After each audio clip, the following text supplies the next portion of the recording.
Welcome to Animorphs Anonymous, the podcast where we casually discuss the Animorphs one book at a time. I'm Kaycie. And I'm Alex. And we're going to talk you through the plot of each book. But more accurately, take you on tangent trips, factoid forays, and say, well, actually, as much as possible. Join us on the 1st and the 15th of each month, and we'll take you along on our mission. And we promise to have you back under the 2-hour time limit. Ladies and gentlemen, I have a grave announcement to make. Incredible as it may seem, both the observations of science and the evidence of our eyes lead to the inescapable assumption that those strange beings who landed in the Jersey farmlands tonight are the vanguard of an invading army. And go. Like Sonic. I'm so excited for Spyro's.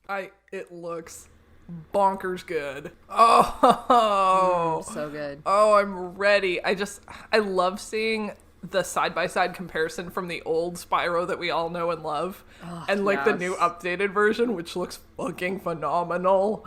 Yeah, it truly does. The thing I'm most excited about is the updated dragon designs. Yes, oh my god, yes. In the original Spyro, you had maybe 4 different stock dragon designs, and then they just kind of changed the colors on each of them. But this one, they have personality and a gimmick. There's a fucking sexy tattooed barista dragon and stuff. Oh man, it's gonna be awesome. Oh my god. Okay, so I'm gonna build on that. I'm so fucking excited about that. But also, in one of the things that they released, they had my favorite dragon dialogue of all time, and they didn't change it. And it's the one where he's like, "Run, Spyro, run! Oh, I'm getting a little winded." Favorite dragon of all time. And they have the same dialogue. So excited. I'm so excited. And then, Ripto looks really good. He was just on screen for a second, but I was like, holy shit! He's not just some weird, polygon blob thing now. Yeah, I love it when they show their hands and they have hands now. Although I am going to kind of miss that geometric, the way it all fit. I don't know. I can't wait. I'm so excited for everything except Treetops, but everything else I'm super excited for. Treetops, the absolute worst level of all time. It is. It's it's so much harder than anything else in the game for no reason. We spent hours on Treetops just trying to figure out. And then we're like, let's YouTube it and just memorize the path. And that's what we did. That's so much worse than let's try to see what the developers did to leave us hints to go there. We were literally memorize it from YouTube. Jeez. We were dedicated though. And that was in college. That's when we had YouTube. When Spyro proper came out, YouTube didn't exist. So what did the kids do to figure out where the path was? I think they didn't. They just didn't get those gems. They just didn't get for those that level. gems. They were just 98% for all eternity. Oh god, the worst fate.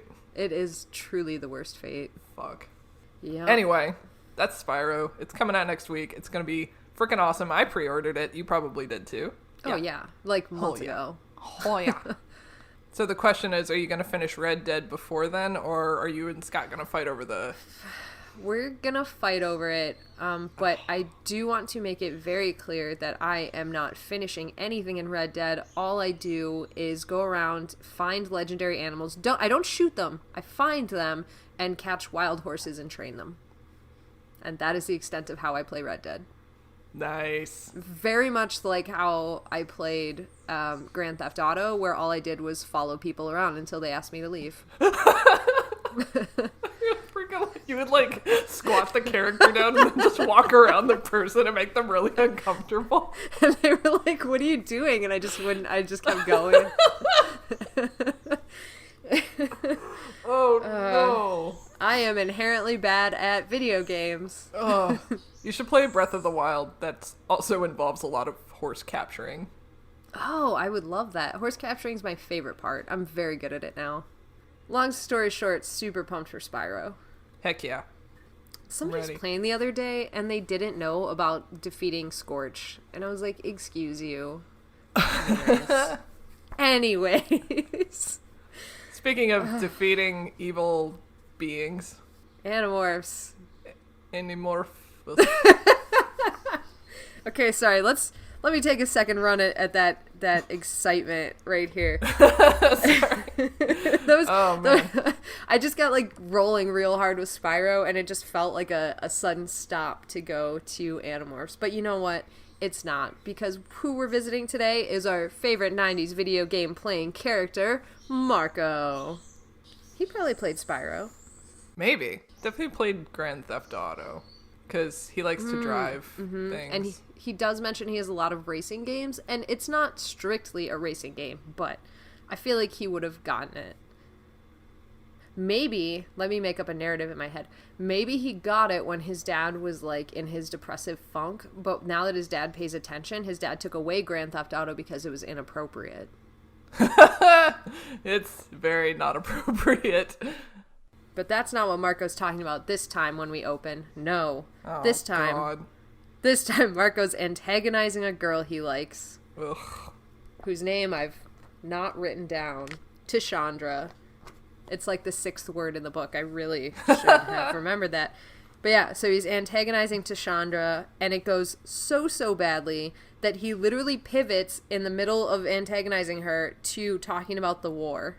Like, God. he's like, this is going terribly, but what is worse than this is war. Ugh. Freaking okay. I love Marco. I think of the group, he's one of the more believable kind of characters to me. Yeah. Like, I've met Marcos in the real world. And I'm buying everything that Applegate is selling me about Marco. But dear God, he is so exhausting sometimes. And stop calling women females, you idiot. You absolute doorknob. Anyway. Yeah, there were a few comments in here that definitely were like, oh, that's a 90s thing right there. Like, yeah, that would not fly today. Would not have. But yeah, I love that he is exhausting as a character, though, because it just makes it, like, what other book do you read that you, like, there's a character that literally antagonizes you through the pages of the book? Like, there's not many, if any.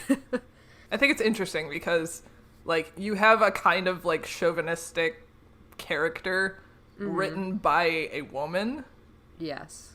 So, like, I don't know. It creates an interesting dynamic, I think, because, like, if these books were written by a man, I don't know. I just think it would have come across differently. Like, yeah. Although, part of the reason they published her name as K.A. Applegate instead of Catherine Applegate is because they didn't think that people would want to read a book, sci-fi book, written by a woman. So I think going into this, people might not have known necessarily that she was a woman. So does it create, like, do you think his voice is different enough that it creates the interesting dynamic? Or is it only because you know that she's a woman? And if you had assumed she was a man, it would be a different story. It's hard to say with Marco, but there have been other characters that have said lines that are, like, they're so... I don't think it would have been written by a man. Like, there's a couple lines that I think Rachel says that you're just kind of like, okay, yeah, like... She knows. Yeah. Yeah, it's just, I think it's really interesting, and it's such... the choice to be like, do I make this a realistic character, or maybe do I make this an interesting character? Because I think a lot of the time being, like, overly cautious with what you say, not in real life, obviously, like, you know, be a normal human being, okay? Don't be a dick. But for a character, maybe they should be a dick. But yeah, it's interesting. Anyways, yes, Marco, he pivots because the flirting went so badly, and he tells us that he was also trying to flirt with a girl that earlier week complimented her, in quotation marks, complimented her, by telling her she looked like a boy.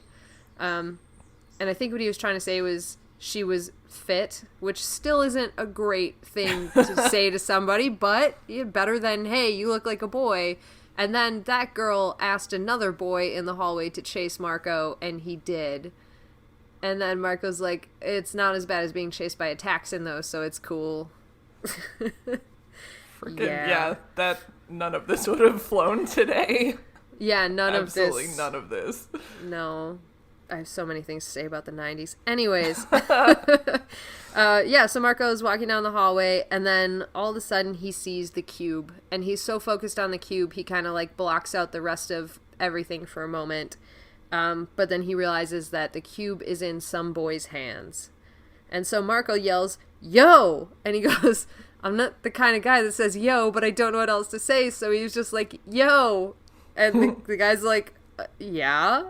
And he's like, just too shocked to really talk to this guy. Like, he is just fumbling this conversation so badly.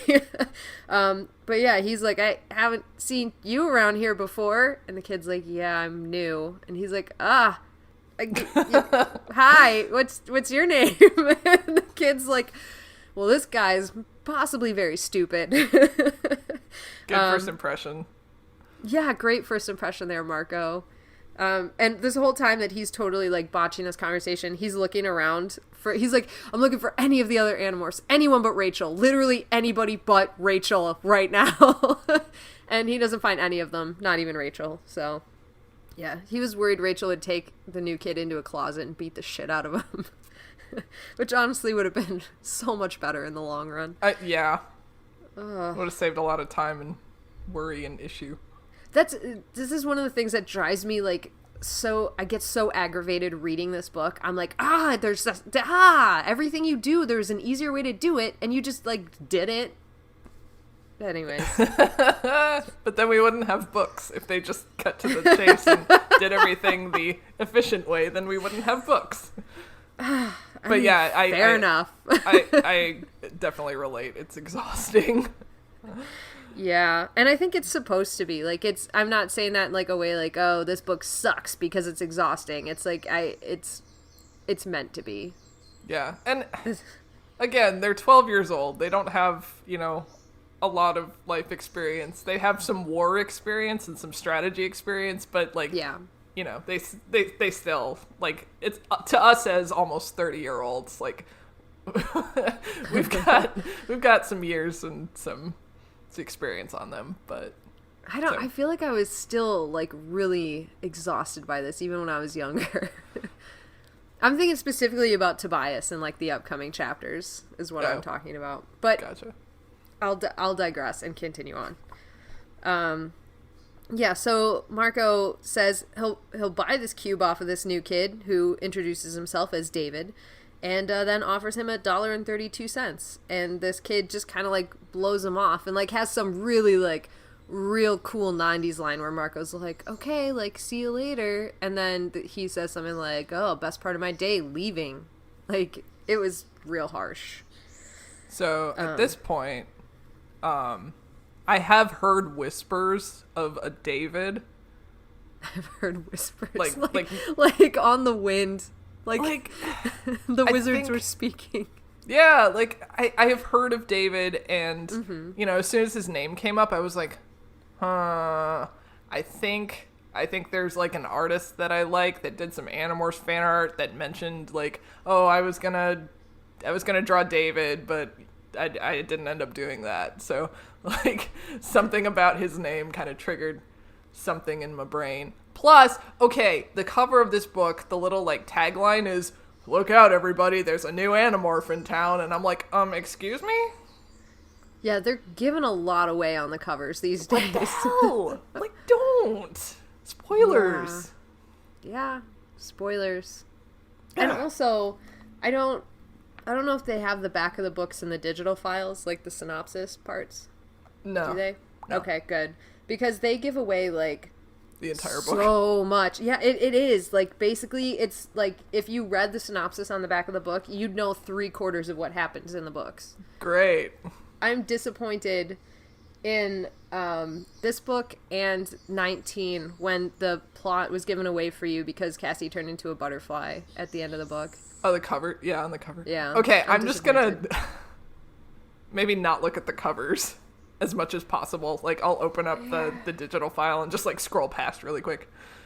I feel I'm gonna later today just give these like a quick look through the next couple books and see what the taglines are, just to like, I don't know, prepare myself emotionally. Well, and I usually don't read the taglines. I usually just look at the weird illustrations of Marco's face stretching out really far and horribly. Yeah. Oh my god. And the morph sequences. Ugh. Anyways, yeah. The next book I think the Jake book, where he's turning into the dog. Oh God! Don't talk to me or my son. Don't talk to me or my. Don't talk to me or my fucked up son or my slightly more fucked up son or my slightly more fucked up son or my dog ever again. Yeah. Thank you. That's the best one. Oh God. Anyways, yeah. David. Fucking David. He's just like every asshat you've ever met in school. He is. He's the quintessential asshat. He's just so unlikable. He's so unlikable. There's like even parts of the book where I feel like he's supposed to be redeeming, where like he says like a speech later on that Marco's like, oh, I kind of like that. And like if, you know, I don't know, any one of the Animorphs, any other one of the Animorphs has said it. Like if Tobias had have done that speech, I would have been like, yeah, man, you take back your power. But like because it's him, I'm like, oh, you're such an asshat. But do you think that's because this book is in Marco's perspective? Do you think if it was in Cassie's perspective, he might be more likable? Absolutely, yeah. Yeah. I do. I do. And yeah. Because Marco is really, his internal dialogue in this book is very strong. Like, it comes through so well. And there's points of it where you can actually feel the difference of opinions with other characters in the book. Yeah. And I love it. Yeah, I want to be more observant about, depending on which character's book and the character's relationship to a certain other character, I want to really break that down in future books. Because, like, in specific books, like Jake's book, like, I really like Cassie, for instance. But yeah. I felt myself not really liking Cassie in this book because Marco didn't really like Cassie. Yeah, and it's I feel like it's a big hit on her because the last book we read was 19, which we were like, you know, it's enraging. And like it works out, so you can't, again, like the thing that happened at the end of the last recording, we're like, we can't argue because it worked out. But like to go to this as the next perspective, I feel like is just a huge hit on her character. When if it had have been Jake, you're right, we would have probably like it would have been a softer blow. We would have like moved on and like seen her in a better light instead of this worse light. Yeah. So interesting. And it's really subtle too. It is. It's like you don't realize that you're being emotionally manipulated until you finish the book. And all of a sudden you're like, oh, hey, those aren't my feelings I'm feeling, but here we are. I wonder what would be a good way to quantify this. Like if we did like a 1 to 5 star rating on how much we liked each character per book. Yeah. Oh, that would be good. And then see what the correlation is. Yeah. Okay. I love that. Let's do that at the end of this book. Okay. Cool. And also, is our next book a Jake book? It is, right? I think so. So at the end of this episode, too, we also have to look back and talk about which character was our favorite. So, double whammy, end of this episode. Hot diggity. Stick around. I feel like we're going to commercial break, but we're not. Go to the money zone. Let's go to the money zone. That's not a good enough joke. You have to do a better quality joke before you can go to the money zone. Sorry, McElroys. This is what we do. We just steal their jokes and pretend they're ours, and it's the funniest part of our episode. Oh no, we just steal McElroy jokes. We're terrible people. Sorry. I swear I'm not profiting off their IP. Oh God. Anyways, yeah, so at the end of this chapter, Jake definitely swears. He has 2 major swearing instances in this book, and I love it. Woohoo! Yeah, he's like, son of a, and the bell rings, and that's it. I think they've earned the right to swear. I think they have too. I fully agree. They should be swearing all of the time. I know I am. Yeah. Okay, so we cut to the barn where the kids are all talking about what to do. And there's a lot of character descriptions, but I actually wrote here what we just talked about, where I think Cassie's was the only one that was super important. Like, he talks about how she quit the Animorphs recently, and it's left him feeling like he's on shaky ground with her, but he cuts her some slack because she saved his life before, and he's kind of like, that's like a bond that you can't shake so easily. Right. So yeah, that was like super interesting, I thought. And I know we kind of covered it, so I won't harp on it any longer. And then he also kind of flirts with Rachel, which is very funny. Or rather, like, Rachel does something like makes fun of him and then, like, bats her eyelashes at him. And he's like, oh, I love it when she does that. Super creepy. Yeah. Again, dropping these little hints that he's probably in love with her. Yeah. But the other thing about this book is that, once again, it's very highlighted in the Marco books how much Rachel is kind of enamored with Tobias. Like, we don't get that in Rachel books. We don't get that in Tobias books. It's not really in Jake books or anything, but because Marco's, like, hyper-focused on Rachel, there's a couple instances where Tobias will say something, and Rachel is like, the stuff you know, and then she, like, marvels at him. Yeah. Like, it's really interesting. Oh, man. This writing, so good. Yeah, so anyways, the consensus is they need to go get the cube, obviously. So they do. They start going. So kids go. They're hanging out at a Burger King by David's house. And they're trying to decide who's going to go on this mission. And so they, as always, go for a very logical, in-depth discussion where they cut 2 fries shorter than other ones and they pull for straws, basically. So, you know, our warrior guerrilla heroes are just kids at the end of the day. And it is Rachel and Marco. They're the ones that end up pulling the short fries and have to go on the mission. Yay. So they're exchanging... Yeah, I know, right? That's a great... The dream team. Yeah, that's a great combo. Oh, my God. Yeah, and they do mention, like, oh, great, we're sending Crazy and Crazier on the mission. Yeah. Oh, interesting line here, though. So Marco and Rachel have, like, an arm wrestling... Ah, that was my next note. Oh, okay, okay. Tell me. Oh, so there's a quote from Rachel, because she beats him in the arm wrestling tournament, and by kicking him under the table so that he loses focus. And everyone's like, Rachel, that wasn't cool. And she's like, who cares how you win as long as you win? And I'm like, ominous quote. Log that away. Yeah, and we've kind of had discussions in, like, past books. Like, there's been hints leading up to this, and this is just, like, another breadcrumb. But, yeah. Jeez. Yeah, and Cassie, too, in a very, very heartless, like, felt out of character moment, says something, she's, like, horrified. She goes, you don't think that, do you? And she's like, oh, well, it's you, so you probably actually do. Yikes. And I was like, Jesus, Cassie, little harsh, man.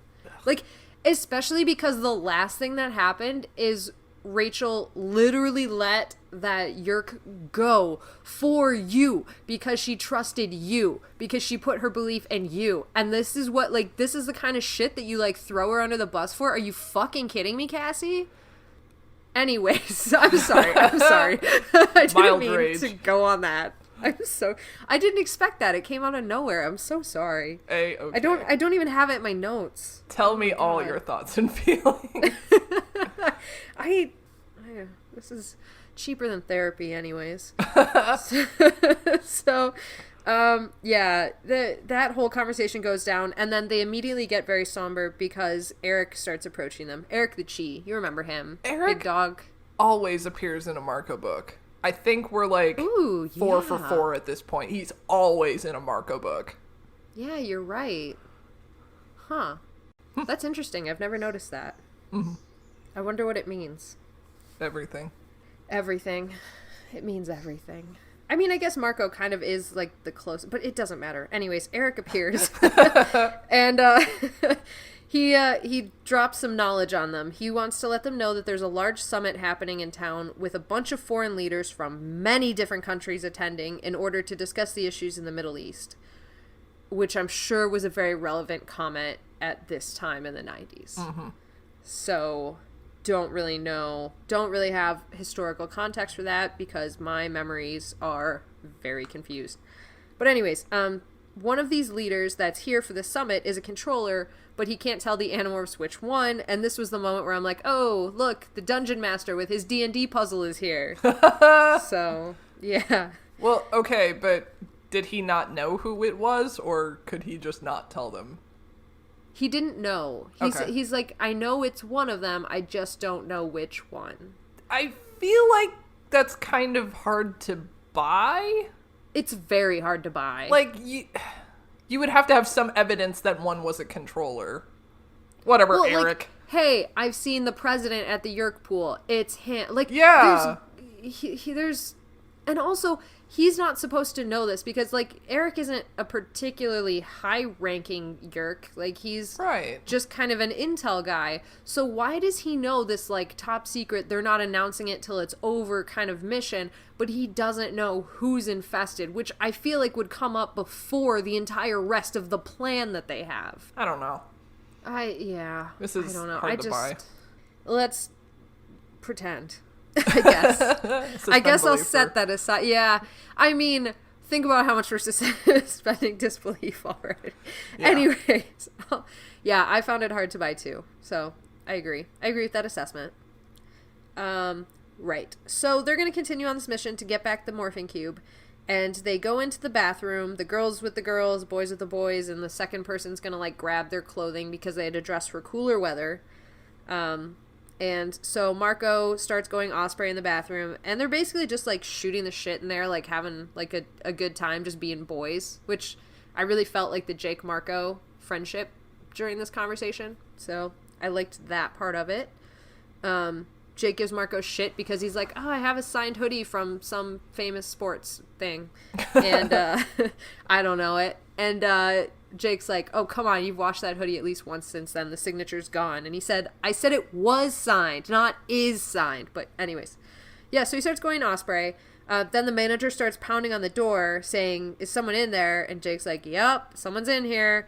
And like a second later, starts pounding on the door again. And they're like, are you doing drugs?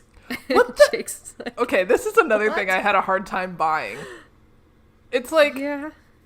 Okay, maybe it's weird if two people go into a single stall bathroom at the same time, but like, apart from that, there's nothing suspicious about this.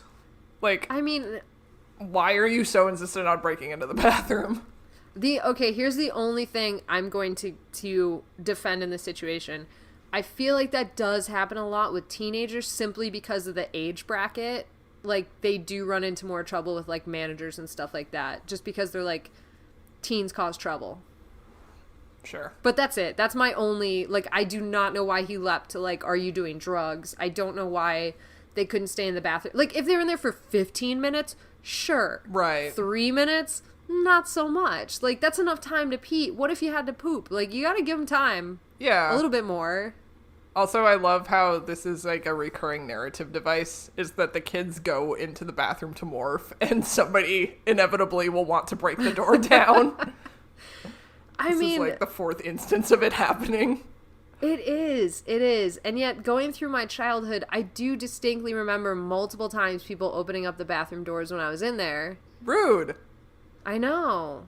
Nightmare. But, like, this is a little excessive. Also, yeah. I wasn't morphing. I was just going to the bathroom. I don't know why I felt the need to clarify that. Woo. It's obvious. But, yeah. This is my favorite moment, I think, in this book. So Marco's, like, 90% Osprey, and Jake basically throws Marco's own hoodie over him, and it's, like, pooling around him, so just his, like, little human bird face is visible, and otherwise the hoodie's covering him. And Jake just goes, I was trying to let my little brother pee. And the manager comes in. He's like, your little brother. He's like, oh, God, what's wrong with that kid's face? And Jake's like, don't listen to them, Tommy. Your face is fine. You're beautiful. And then the manager goes, what's wrong with this kid? And Marco goes, tell him it's beaconoma. And Jake's like, it's beaconoma. And he goes, tell him it's a growth on the face in the shape of a beak. And so he repeats it. And then he goes, tell him that it's really especially tragic because it only affects cute and funny little boys. And Jake's like, shut up. So that was my favorite part of this book. And then he grabs Marco's little, like, wing arm, and Marco has to shuffle out of there as 90% bird under a hoodie. Oh, God. So good. So good. So my question is, they made a point to say that it was nighttime when they were doing this mission. Yeah. And yet they're morphing fucking an eagle and an osprey. And they have owls. Yeah, they have owls. Tobias is scoping around the house. Again, he hates flying at night because he can't fucking see. I'm confused. I am confusion. I am confusion as well. And it just feels like another issue in a long comedy of errors that's about to happen. Yeah. Because they beefed it, guys. They beefed it hard. Yeah, they goofed. They goofed real bad. Literally, there was no easier mission than this. The window is open. They see the morphing cube on his desk. David's in the pool out back. There's nothing that could go wrong here. So what ends up happening is that Rachel's like, let's go in. And Tobias says, hey, no, you're an eagle. You're not going to fit. Like, let the small kids do this. Which is foreshadowing, but also I found interesting that Rachel did back off when Tobias said that. Yeah. Because, like, she didn't back off when Jake said, hey, don't, like, plunge into the back of this food truck like a maniac. So... yeah, very interesting. Rachel was pretty reserved in this book, I feel like. Yeah, I agree. I agree with that. And is that Marco's perspective that, like, everybody else thinks she's just a little bit more of a loose cannon than Marco does because he kind of agrees with her? I don't know. But yeah, she, for whatever reason, she listened to Tobias. Maybe it was just because he is such an expert on birds and, like, she's not an idiot. Like, she doesn't throw away intel or useful information. Maybe it's because... she just doesn't listen. Maybe it's because she's swooped into bad situations as an eagle so often that now she's like, okay, maybe I should stop. She, like, checked herself one time. Yeah. And then next time she'll be like, remember that time I held back? Never doing that again. It's like the last time I flew into a window as an eagle, I got zapped. So maybe I will listen to the bird. Maybe this time. But you know, we can't have an intelligent moment here, so what happens next is that Tobias and Marco go in for a dive to swoop into the window, and Marco pulls out ahead of Tobias, and he's like, haha, beat ya, and Tobias is like, okay, but, like, be careful, watch out for the stick, remember you got a flare as soon as you get into the room to kill your speed immediately, and I mean immediately, and Marco's like, don't give a shit, and then goes in, hits the stick, tumbles around, doesn't kill his speed immediately, the window slams shut behind him, Tobias gets a face full of window, and then goes, like, tumbling to the ground talking about the game Clue. So. Baby. Yeah, that situation went well. And then once Marco's inside, there's a cat, and I get the very distinct impression that this is a maybe not legal cat to own. Oh god, it's like a fucking... it's like an ocelot or something. It's like one of those jungle type cats, like hunting type cats. They just keep mentioning how huge and how fast it is. So it very much feels like maybe it's like part snow leopard or something. Like, I don't know. David, man. Yeah, this kid's an idiot. But yeah, so Marco starts trying to fight the cat, and it just tears him apart. Like, Marco's not landing any blows. This cat's just fucking killing him. And so Rachel, I wrote in parentheses, the cavalry, smashes through the window and goes, like, just flying and flapping into this room, fighting the cat, just being a maniac. But this ruckus has attracted David from the pool. So he comes, like, screaming into his room, and Rachel's like, I'll distract him, it'll be fine. So she starts, like, tearing up his pillows. His bed just gets wasted in this book. His bed is, like, the most victimized thing in the series so far. Right? Like, oh, man. Oh. She has no mercy. She tears up his pillows and flaps in his face, and then David runs over to his desk drawer, opens it, and grabs a gun. A gun! Which, oh my god, is not good.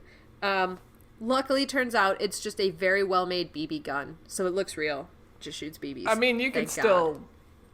you can significantly hurt an animal with a BB yes, gun. Very easily, yeah. Why does he keep it in that particular location? Because this kid's got a lot of fucking issues. This kid does have issues. God. Yeah. Yeah, but it turns out it's just a BB gun.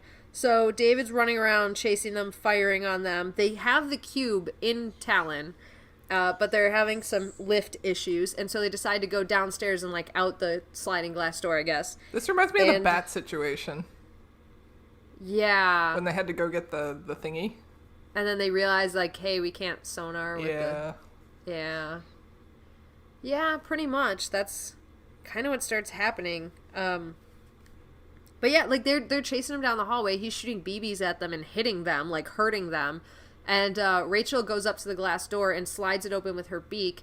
And there's this moment where they can decide, like, to talon David in the face to get out with the cube, or drop the cube and, like, try again. And they have this very, I feel, uncharacteristic moment where both of them are like, he's a civilian, drop it, we'll come back, we'll try again tomorrow. Yeah. And they do. They drop it and they leave. And it's so unexpected. And another one of those things where it's like, I mean, just hit him. He'll recover.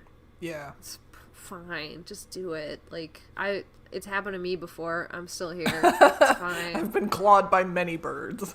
I've been clawed by so many birds. It's fine. Like, I mean, including, like, hawks and shit. Like, it's fine. Anyways, yeah, I don't know. They failed a mission because they dropped the cube. They do decide to regroup the following evening once David has calmed down. So they all cut to going to school the next day. Marco has very ominous feelings about school, but he says that's pretty normal, and I agree. So we all relate. I don't think we all relate to that. I don't think that was foreshadowing. I think that was just a commentary on how shit school is.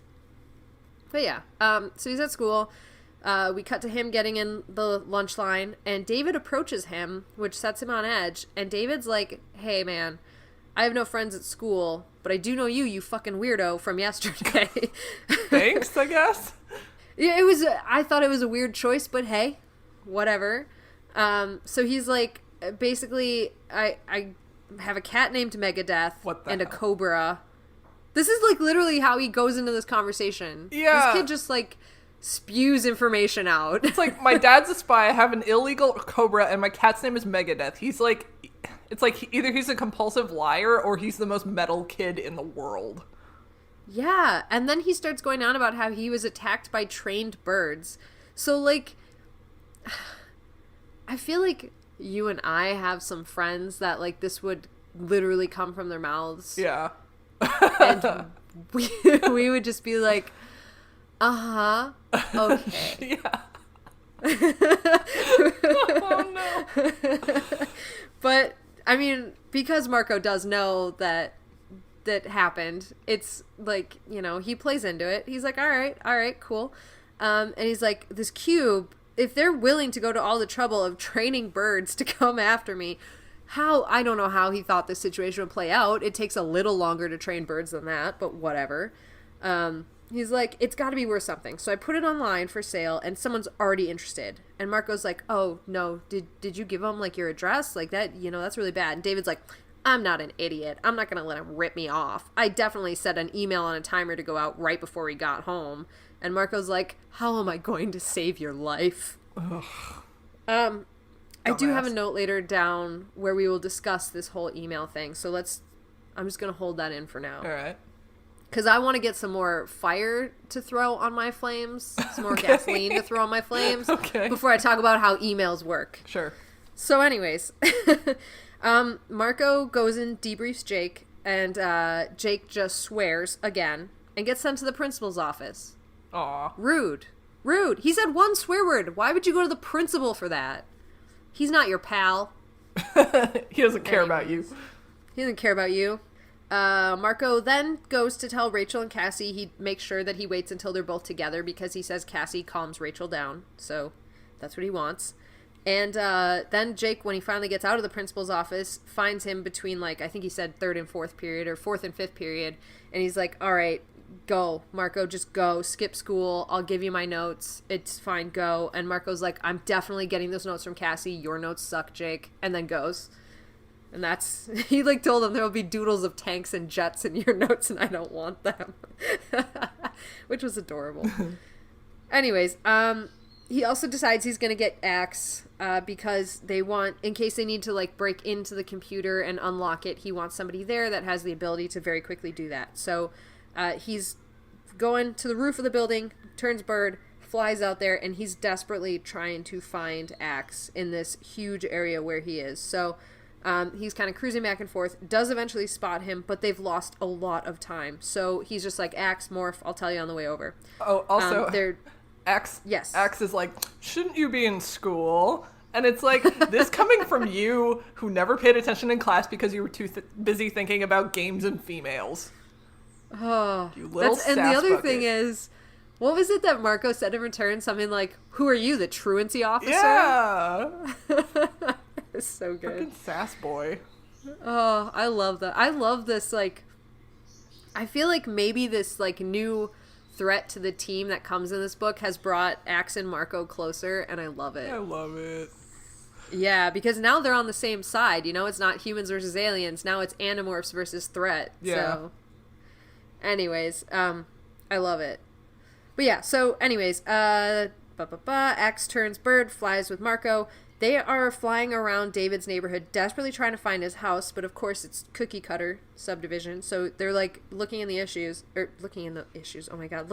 the windows. So they're flying around David's subdivision, looking in all the windows, desperately trying to find where he is. And then Tobias kind of chimes in. He's like, "What up, dudes?" And they're like, "We're trying to find David's house right away." And they're like, "How'd you find us?" And he's like, "Well, Northern Harrier and Osprey, like, you know, hanging out, peeping on people is a little weird. So follow me. I'll take you there." And he does. They get to the correct house. They demorph in the backyard because they're going to go cockroach and sneak under the door. So they're looking at, like, the crack under the door, about to morph. And then Marco's like, "Let's just try the doorknob." And Tobias is like, "No!" But the door swings open and all of the alarms go off. Every single one. At this point, I'm kind of like, man, Marco's security and recon skills are really kind of lacking in this book. Yeah, and there's multiple instances that we don't normally see in Marco books where he's like, "I should have thought about that. I didn't think about that." Yeah. Like, we've seen it happen once or twice before, but it's a rare occurrence. In this book, it's like every turn he's like, "Oh my god, how did I miss that?" Uh-huh. So, yeah. But yeah, he totally missed that. He just opened the door, and then the alarms are blaring, and he's like, "Tobias, look out for the cops. I guess we're just going in no matter what." Like, and then he and Axe run in, and Axe is just breaking every fucking thing. oh my god, the best. Oh my Axe is God. like knocking over lamps and skidding on the tile. Like, oh my god. Right. So they go upstairs because they're going to get to this computer, and Tobias did suggest on the way over, like, "Hey, just unplug it if you don't want the email to go out." We'll discuss it in a minute. Yeah. So, yeah, they get into the room, and that's right when David's dad pulls up to the house. Tobias goes, "Okay, his dad's coming in." He shuts off the alarm. They can hear him on the phone downstairs with the company saying, like, "Nope, I'm in law enforcement. I will handle the threat myself. Don't send anyone over. It is fine." And Marco just goes, "Axe, get in the closet, morph something small. I will try to deal with the computer." So he's desperately trying to get at the wires and unplug them, but he can't get behind there. So Marco rolls under the bed, and he does notice as he's doing this that the timer on the computer's clock, like in the corner, is off by an hour. So he does not have an hour to figure out how to undo this email. He has like 3 minutes. But why was the clock off by an hour? Unless Eric, what the fuck? Wrong NPC. David, moved from like a different time zone. I was just thinking that, but like, maybe, yeah. I'm sorry. No, it's totally fine. And I'm just gonna get through this next chapter, and then, like, I think we need to do a little bit of, like, how stuff works. But yeah, so once Marco rolls under the bed, he meets the Cobra, and the mission just goes from bad to worse. So David's dad has made it into the bedroom, and they're trying to sit quietly and not let on that they're there. But then Marco gets bitten by the snake, which, according to David, is devenomed, so shouldn't be an issue. But he gets bitten by the snake and makes a noise because he does still have fangs, and that gets David's dad's attention, and he orders Marco to come out, hands first. But then Axe somehow bonks something in the closet, which causes the door to make a noise. So David's dad goes over, opens the closet door, and Axe jumps out as a wolf spider. And David's dad's trying to stomp him, and Marco's like, "Okay, what can I do to get Axe out of this situation?" He throws the Cobra out there, and then David's dad just goes, "Spawn! Good boy, Spawn! Get the spider!" And the Cobra does? I'm so confused. That's not how snakes work. That's not how anything works. It's not how anything works. And then the doorbell rings, so David's dad just fucking leaves to go answer the door, because he's like, "Oh, this is probably the rent-a-cops, damn it. Gotta go tell them, they're useless people." What the actual... So he leaves. And then Marco crawls out to look at the computer, and there's a message on it that says the email was sent. Oh my god. I have so much to talk about right now. And I think doesn't he pick Axe up so that the snake doesn't eat him? And then he does. And then he like throws him on the floor.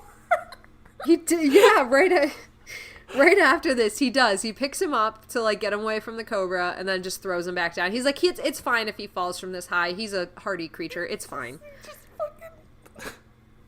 But, like, can we just, like... Yeah. Can we just quickly, for just 1 second, go over, like, how emails work? Please. Because it's not dependent on being hooked up to the internet at all times. And it's not dependent on your computer clock, which can be different from the time you set in your email account, because they're two different fucking things. Like, your email account is something that is online at all times. It's not dependent on your computer. That's why you can log on from anywhere. That's why emails still send even when your phone has no service. You just have to wait until you get to where there's service before you can get them back, because emails it's not reliant on your desktop clock. Those are two different things. Two different things. Like, what the fuck? It just doesn't make any sense. And unplugging it from the internet would not stop your email from being sent. Yeah. Because your email lives somewhere else. That just means you couldn't get onto your desktop internet. That's all that means. That won't stop it. And Marco should know this as a computer guy, which, again, I felt very, very strongly that this was just K.A. Applegate not quite getting it. But I was very disappointed in Marco for not knowing this. And not being like, Tobias, that is not at all how computers work, you idiot bird. Yeah. I mean, I love Tobias. I would never call him an idiot bird, but that was Marco's voice. Marco would say that. He's a dick. Anyways, that's how emails work. So if you're ever in this situation, dear listeners, don't just try to unplug the internet, which of course is impossible nowadays. We have Wi-Fi. It's insane. But it's just not. You can't just turn your computer off and be like, done, fixed it. That's not how this works. No. I'm sorry. You had to get in there and stop it. His original plan of getting Axe was way better. Okay. Hooray!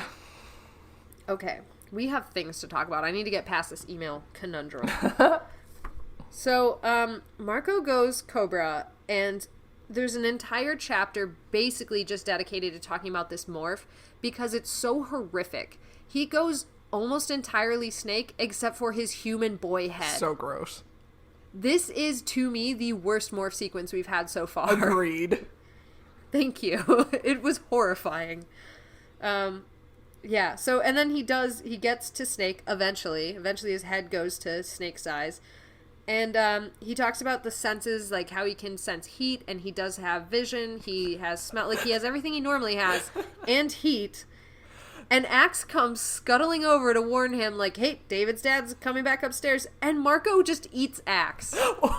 Okay, hang on, sidebar. What if, so the covers of these books, like, when the kids are morphing into the animals, it's, like, a fairly even sort of progression. Yes, yeah. What if it wasn't? What if it was literally, like, the way that they actually morph? I would love that so much. That would be like, so horrifying. Oh, I would love that for these covers. Like, that would just be so good. Oh, God. Oh, man. Anyway, Marco eats Axe. And then they have a very calm conversation where Axe is like, did you just consume me? And Marco is like, and Axe was like, did you lose control of your morph? And Marco's just like, well... And then he, like, just kind of spits him back out, and he goes, I didn't, like, nip you while you were, like, when I ate you, did I? And Axe is like, I feel very sleepy. And he's like, oh, you're poisoned. You should probably do something about that. It was interesting because, like, the chapter ends when Marco eats Axe. And it's like, yes. That's a very, very dark moment. Because now you're thinking, oh, God, this is going to be the Crow situation. Like, Axe is going to have to morph out while he's inside that's Marco. Exactly what I thought. It's so dark. But then the next chapter is just like Axe angrily being like, bitch, did you just eat me? It's just such a, like, whiplash.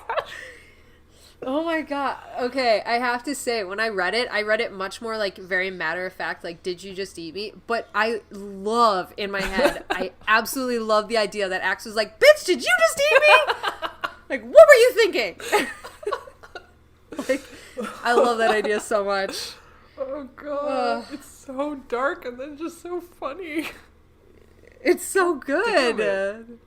Yeah, and then, so, like, and now it's this life and death situation of, like, Axe is poisoned, which, like, 3 books ago, super big deal. Now, not so much. Like, when they poisoned Visor 3, it was like, oh no! Yeah. But now it's kind of like, okay, Demorph, like, let's get this over with so we can get the cube and get the fuck out. Like, you know, one of those things. Yeah, so Marco does manage to spit out Axe, and then David's dad comes back upstairs into the room and trains a gun on him. And he's like, what the fuck is that? And Tobias informs us at the same time that David is now walking up to the house. So the situation is just that there's more and more people coming, and nothing is good, and there's a gun on Axe, and Marco is still Spawn, the Cobra, and also David's dad thinks that Marco is the regular Cobra. So, God, chaos. That's a sitch. Yeah, and so Marco just starts playing the voice of Axe, and he starts, like, saying every cliche in the book. He's like, we come in peace, klatu barara nikto. Like, every friggin' alien movie thing you can think of. He even says he comes from Epsilon 5. It's amazing. Jeez. And David's dad keeps ordering Axe to stop morphing, but Axe keeps going, and he's, like, kind of escalating his threats. Like, I don't want to shoot you, I'm going to shoot you, stop what you're doing, stop right now. And then Marco just goes, your son skipped school today. And he's like, what? Like, why does that work? Why? I don't know. He's a trained officer of some sort that we are unsure of this entire book. Why does that work? God.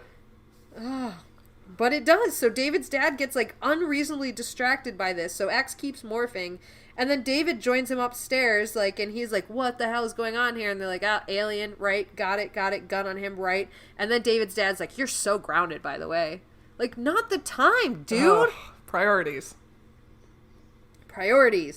But even more important, higher priority is now Tobias has spotted, 1, the Animorphs coming in about 10 minutes away, and 2, a limo and a shit ton of Jeeps and Humvees and shit screaming towards the house.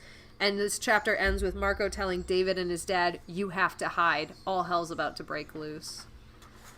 And it does.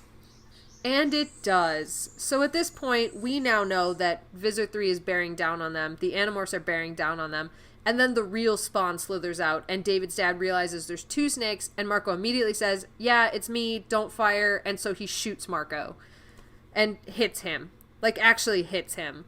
So he's got, like, a huge hole in his tail. He said he could actually see the carpet through it. And he's like, well, let's just keep going. So all hell breaks loose again. And Visor 3 breaks into the house hearing the gunshots and rushes upstairs like he cares, saying, like, we heard gunshots and thought we could help. Ha ha ha ha. Like, fucking douche. Anyways. I just have a lot of really deep-seated resentment for Visor 3. I mean. So, right? It's acceptable. It's well placed. It's well placed. Yeah, so they are fighting. Marco bites a Hork-Bajir and poisons him. So the Hork-Bajir's like, I'm poisoned. And then he gets shot in the chest like 3 times by David's dad. And first of all, how are 2 humans, 2 Andalites, and 2 Hork-Bajir able to fit into a standard-sized child's bedroom? This is what I was wondering. Like, and Marco does mention pretty soon that they've just, like, knocked out multiple walls and, like, there's drywall everywhere, but this is quite the amount of things to have in a house. Yeah. And then it gets even more crowded. Right, it gets even more crowded because there's a huge fight going down where Marco and Axe are trying to fight off Visor 3, and at least, I think there's 2 Hork-Bajir originally in the room with them, so they're fighting all of those guys. And Axe is, like, killing it, but David and David's dad keep getting in the way, so they keep having to, like, kind of whiff on shots that they had, like, clear strikes. They kind of have to, like, dodge it a little bit because all of a sudden, like, David's dad's trying to shoot in the middle of it. And, like, he doesn't know the good guys from the bad guys. It's just fucking insane. It's chaos. And then the next thing we hear is right as Axe is being fought to the ground because Visor 3 because everybody's in the way, it does give him a chance to kind of overtake Axe.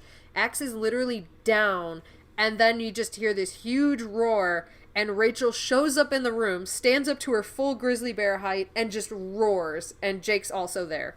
As a tiger. As a tiger. So, how the fuck? And also, grizzly bears, can't they stand, like, on their back legs at, like, 14 feet tall? So, like, how high are these ceilings? Yeah. Also, something I just noticed now, I guess Visser 3 feels more confident about tail fighting with Axe now. I feel like the only reason is because he did have him so outnumbered. Yeah, could be. Like, he's like, even, like, if something goes wrong, I can fall back and I still have 2 Hork-Bajir. Because the other fighting person in here, the other fighting being in here is just the snake. Like, it's not... Yeah.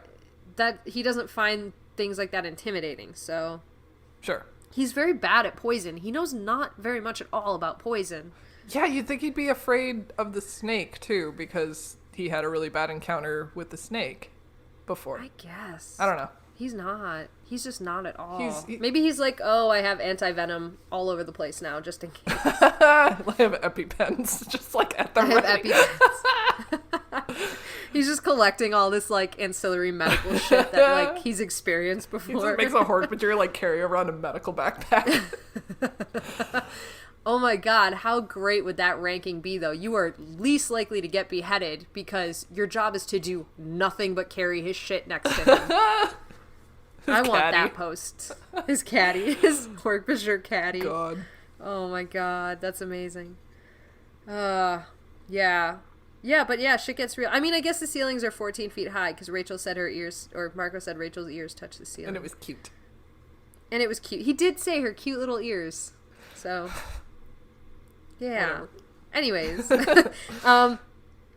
Right. So Visser 3 has now started morphing some horrific beast. It's this giant Barney purple beast with a face in the middle of its chest, which honestly was the most distressing part of this whole beast for me.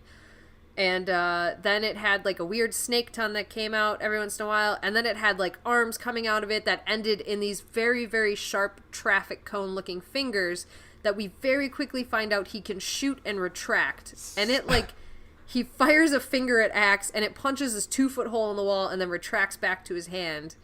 And then he just demands the blue box. He's like, you see what I have here. Give me the box. So, I'm picturing this beast. In my head, it looks like a purple version of Gossamer from the Looney Tunes that had a baby with... Fuck, what's that Digimon called? Digimons are the... Digmon, I think? Digmon. Okay, what was the first one? Gossamer? I'm Googling this because I don't He's like that big red fuzzy monster that... Oh!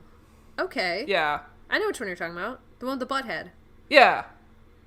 Okay, and then the other one was... what was the Digimon? Digmon, I think. From season 2. Digmon. Because he's got like... He's got like the drill hands. Okay. Is that right? My phone just tried to correct me with Digimon, so I'm slowed down. Yeah, it's yellow and it's got like a drill face and drill hands. Yeah. It's like a little bird. Yeah. That's very cute. It's cute. I like it. Anyways, I just wasn't a huge Digimon person, so I don't know. I watched it every once in a while. It's just not like Pokemon, where like you could say any Pokemon and I would know. I'm like not good with Digimon. Okay, I know Machamp. like Greymon.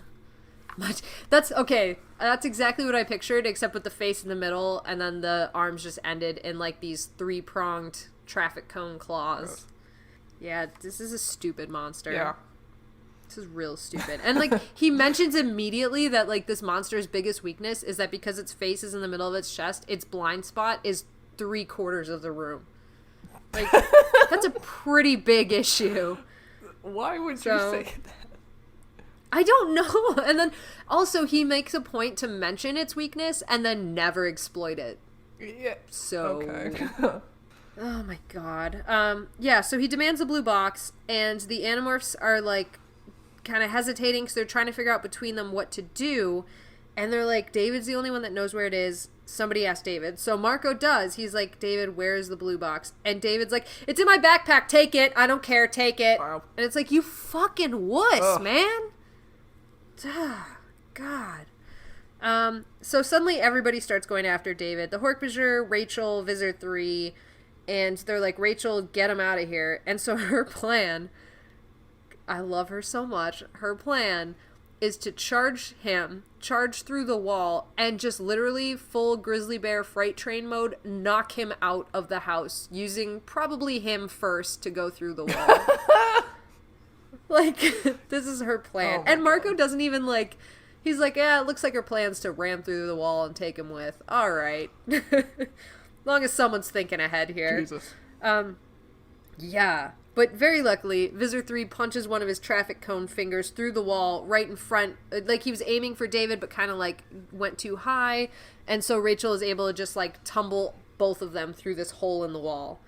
So then Visor 3 gets mad, and he turns back to Jake, Axe, and Marco. And he's like, all right, I'm going to fuck these guys up. I'm going to make it hell for them. So he's firing at Axe, who is able to kind of, like, he kind of crumbles and dodges it. It kind of glances off of him. And then he just nails Jake in the hip, like totally takes out his back end, like back legs non-responsive, hits Jake. And he's going to do that again, except the rear guard now, Cassie, comes running up as a wolf and grabs a Hork-Bajir by the back of the neck, creating a distraction, which allows Jake just enough time to kind of pull his body to this hole in the wall and then fall through it. Axe gets out, Cassie very nimbly leaps out after them, lands on her feet. So the only one left in here now is Marco. So he slithers under this bed, which is just a freaking shell of its former self. I'm sure very, very broken and torn apart. Rest in peace. Rest in peace, bed. Yeah, he just crawls under there, and they, I guess, upend the bed, and the real Spawn is also under there. So they grab the real Spawn, and the Hork-Bajir take him out of the room. And now it's just Visor 3 and Marco in this room. And he says he doesn't know if Visor 3 can kind of sense that something's weird, but he hangs back just alone for a few minutes. And then he slowly demorphs back to Andalite, and then finally goes to human and leaves. And this was, like, super creepy. Like, I got really creeped out by this. Yeah. Yeah. And now we move on to the biggest part of the book. David is knocked out. The Animorphs are dragging him away, and they get him to some sort of safe-ish location, and they're like, all right, what do we do with him? Like, do we just let him go and, like, leave? And also, he will probably be made a controller then, because his parents are, and, like, he, you know, he's definitely just going to be made a controller, unless we put him into hiding, but how do we do that? And, like, so they go back and forth, and somebody comes up with the idea of, let's make him an Animorph. We have the blue box. We have him. He can't do anything with his life now. We've kind of fucked that up for him. So let's make him an Animorph. And it becomes this team discussion, as always, about the pros and cons of adding an unknown member to this team. They go back and forth a lot. And most of the time when this happens, Axe says, I will defer to what Prince Jake says. Cassie, Jake, Tobias are all voted yes. Let's do it. Which is surprising. Very surprising. But Cassie, of course, leap of faith. She literally says leap of faith. But she's the one who is always like, we need to ask permission. We need to get consent. Yeah. Which, I mean, to be fair, I thought they were just going to, like, make him touch the cube while he was unconscious. Which would have been, like, really, really problematic. Yeah. But, like, I don't know. I guess I'm surprised that, well, especially because she's been so conflicted about, like, being on the Animorphs, and she probably wouldn't wish this fate on anyone. Yeah, and yet here she is, like, gladly signing him up for it. Yeah, although, I mean, the alternative is he gets made into a controller, which is much worse, but she's, like, really happy about the idea of another Animorph. Instead of being like, well, I guess this is the better solution. I don't know. It was weird. Yeah, she was. And Jake was... We didn't even get a perspective from Jake. He was just on board. Yeah. Like, he didn't say much either way.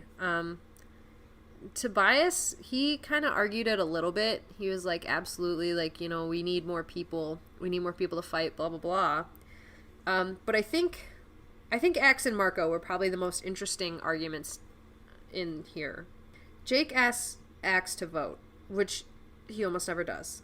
And then Axe goes, then I vote no. And they're like, they're all surprised, which surprised me. And they're like, why no, if you don't mind us asking? And he's like, we are a guerrilla team. We rely on being a close-knit, small team, and this is adding an unknown into our numbers that we don't know that we can trust. And Marco is like, yeah, dude, you are correct. Samesies. Yeah. Right. And then they're like, okay, Rachel's the time maker or breaker, so Rachel vote, and they're all expecting her to side with Marco, and then she votes yes. Which, I have a theory on this that I want to bounce off you. So part of the conversation that happened just before this was they were talking about when they were made into Animorphs, and she mentioned something about how it's not quite the same because they all knew each other except for Tobias. He was the one that they did not know. And they knew each other in passing, of course, but like, she's like, I was best friends with Cassie, Jake's my cousin, Jake and Marco were best friends. Like, we all had ties. Tobias was the only unknown. So do you think that the reason she voted yes is because she kind of thought like, hey, it worked out with Tobias, I should put that faith in David? Could be. That was my theory. Well, it's interesting because when they were talking about it, she was originally siding with Marco and saying, I don't like this idea. I think it's not a good idea. When I was fully expecting her to be like, absolutely, we're an army. We need more people. Really? You thought she was going to say that? Yeah. Like, because she's so gung-ho about winning the war. And so I would think that because she was all for, I think the Chi wanting to, override their programming because she was like, we need more people. So I thought she would do the same with David.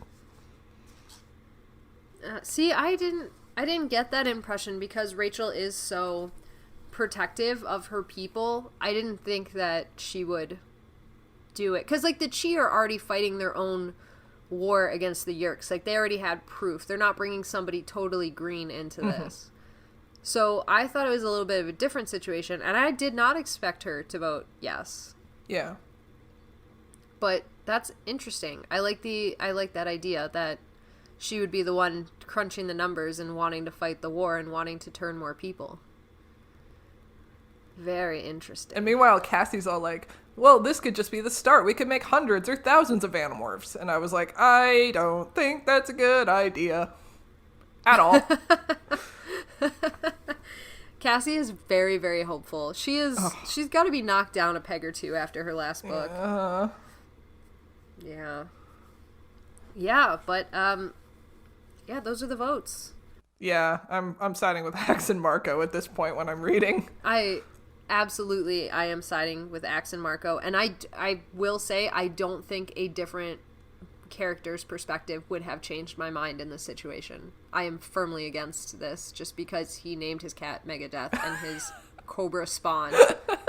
Like, and he was so willing to give up the cube. Like, yeah, exactly. He's already shown that he's a coward. Like, and he's not good at secrets, and he's clearly like, thinks he's a genius of the internet, and he doesn't know shit. And he was so willing to just like shoot Marco and Rachel when they were birds. Yeah, and he just, at the end of the day, he just reminds me of those people that I was friends with that I look back and I'm like, God, I put up with so much shit from them. Yeah. We're not good. And even at this age, I don't know. I had that sense. Yeah. I don't know. I really don't like him. On a personal level. Yeah, he seems like a scumbag. But Rachel votes yes, and so David wakes up and Jake says, we're about to change your world. You're gonna shit your pants. You're gonna shit your pants. They do take a lot of delight in every time David goes through some shit that they've gone through. They love it. So yeah, they start by letting him in on the secret. They don't immediately give him the power to morph or anything like we were suspecting they would. They tell him everything he needs to know and every horrific thing that's happening. And Marco especially wants the reality to sink in as fast as possible. So he tells him, they have your parents right now, and they're dragging them down to the end of a pier. There's Hork-Bajir warriors are going to knock their feet out from under them. put their heads below water, and a Yeerk's gonna swim up and take over their brain, and they're not gonna be your parents anymore. So dark. So dark. And, like, Marco's like, I said that to him. I didn't realize that he had started crying because partway through, I wasn't talking to him about his parents. I was telling him about my mother. And, oh my God. Yeah. It was so powerful in that moment. But yeah, so they continue to just tell him what's going on and how secrecy is so important. He's holding the fate of the world in his hands, and he cannot betray that. And the message does not sink in. Marco takes him back to his house to have the sleepover, tells his dad he's having a sleepover with a friend, and Marco lets him have the bed because I guess he felt bad about how badly his bed got destroyed. And Marco's sleeping on an air mattress and wakes up at 2 a.m. to find David sneaking out of his house. So Marco, to find him sneaking to the phone to call his parents. And Marco says, "Have you ever heard of caller ID, dude?" So he takes him to a payphone down the street in the middle of the night. And Marco mentions how uneasy he feels sneaking out at night when he's not in Morph. He's like, this is kind of weird. But he takes him down there to this payphone. And he's like, okay, here's what's going to happen. You're going to get on the phone with your parents. You are not going to tell them who you are with. You're not going to tell them where you are. All you're going to do is ask them what happened at the house. And David's like, yeah, cool, got it, no problem, not a problem at all. And so Marco stays in there with him listening to his phone call. He calls his parents, and sure enough, his parents are like, everything's fine, nothing happened, it's all great, just like Marco said would happen. And then they're like, where are you? And David starts to tell them where he is. And so Marco hangs up the call and he goes, that's enough. Let's walk away. I'm going to prove to you right now that this shit is happening. So they go hide nearby. And within 2 minutes, the limo that has Visor 3 in it, of course, and the Humvees and the Jeeps all pull up there and people are searching. And then David's parents show up. And they had told him when they were on the phone that, like, hey, what happened at the house? It was just a trick. My buddies were playing on me. No big deal. And David's like, yeah, see, it was a trick. See, my parents are here. I'm sure they just bugged the phone because my dad's a secret spy and this is normal for him. Those are just his buddies, blah, blah, blah. And Marco's like, just hold on, keep watching. And so David's dad starts to approach them. And David's like, okay, this is fine. And then David's dad says, Visor 3 is going to kill us if we don't find that kid. And that's, like, just breaks David. He just, like, slumps down because now it's real. At this moment, they're like, okay, have we seen enough? Can we get out of here? And Jake comes trotting by as a rhino, just, like, as a distraction. And Marco picks up David's dad and slams him against a wall to knock him out. And they leave. Whee! Yeah, super fun. Cut to, I guess, the next day, and Cassie is dragging out a giant box with a Merlin and a golden eagle with a divider between them, not together. That would be bad. I was like, I hope you're not releasing these guys together in the same area. Yeah, I know, right? Ugh. And, well, anyways, we'll get there. But they're carrying the boxes out into the woods, and Tobias is super pissed about it. He's like, you are not releasing that bird in my territory. And Cassie's like, she's like, literally, we only had him for a few days. He's gonna fly home. We just can't get there because the road's washed out. And Tobias just goes on this rant about how much he hates these eagles. He's like, they take out other birds, which is bullshit. I've seen them take out rabbits. I've seen them take out deer. I've seen them take out all sorts of shit. And they're like, all right, David, let's get you morph capable and then get your first morph, who is the Merlin. And David goes, no, I think I want the eagle. And Jake's like, are you sure? Like, it's really better to have the Merlin. Like, we run into a lot of issues with Rachel's morph because of how big it is. And David's like, I want the eagle. And Jake's like, dude, come on, rethink it. And then that's when David goes into his little speech about how Jake doesn't tell the others what to morph, and he doesn't want to be pushed around, and they've taken everything away from him. He's lost his family, he's lost his identity. He just wants to have some strength and some teeth and to feel like he can fight his way in or out of a situation now that he's had everything taken away from him. And that kind of convinces the Animorphs. Like, Rachel even says, like, oh, you're going to fit right in. And Marco's like, I kind of liked this speech, but I still hate this guy. And everybody else is like kind of like enamored with this little speech that he gave. Meanwhile, I'm just like, why don't you just take both of them? Yeah, for real. No kidding. Because you got the evasive one and you've got the beefy one. Like, Anyway. Yeah. Anyways, Axe comes bounding up late and says, are they ready to give him the power to morph? And Jake hesitates for a second and then says yes. That hesitation, though. Yep. So, Rachel has a fanny pack, which really stuck out to me. And threw the morph cube that was in the fanny pack to Axe, who fumbles it, but then catches it very deftly with the flat of his tail blade. I loved that. I loved that. I don't know why. Why that interaction? His stupid arms, though. Like, he can't... But then his fucking tail... It's just a testament to how awesome the Andalite tail is, I think. Yeah. And it truly is awesome. And I did love that little interaction. As useless as it was, I did love it. Ah, man. So, they give David the power to morph, and then he acquires the eagle, and everybody congratulates him and shakes his hand. There's this moment here where Marco mentions that watching David get the power to morph brought him back to the construction site and brought him back to how much they had changed since this war started. And he kind of says, like, I feel bad thrusting him into this. Like, you know, he lost everything. He didn't know. This wasn't something he signed up for. It just happened by chance. And then Marco's like, wait a minute. That happened to us, too. And it just brought into very clear focus how much they had changed. And so I wrote a note here to ask you if you would like to take this moment to reflect a little bit on how much they had changed since the first book. Let's take a journey back. Yeah, because it seems like the appropriate time to do so here. I mean, he's right. They are so very different. I mean, it's so weird. It's just so weird. Like, I don't know. Yeah, they're like parents watching somebody kind of come of age like they did, or the beginnings of coming of age, like this rite of passage that they already took. Yeah.